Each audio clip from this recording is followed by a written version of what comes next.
Sa kauna-unahang pagkakataon ay nalasap ng 2 Division undisputed champion na Oya Inoue ang kauna-unahang pagkatalo nito sa pangkalahatang pay-per-views. Dahil mula sa inilabas na ticket sales as of today ay umabot lamang sa 30%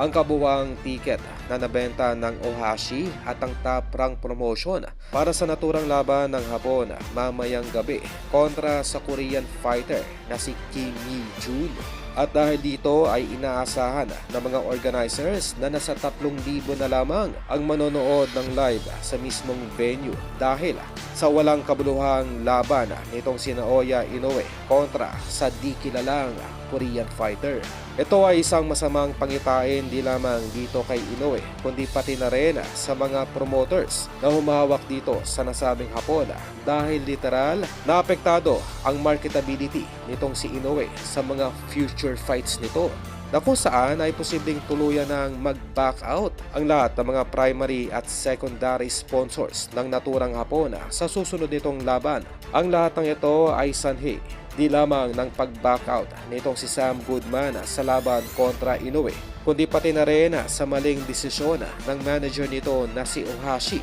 na sa halip na hanapan ng dekalidad na laban o replacement ang kanilang alagang si Inoue ay kumuha ito ng isang Korean boxer na literal na wala pa sa anumang rankings marahil ay upang masiguro lamang muli ang panalo ang kanilang inaalagaang si Inoue.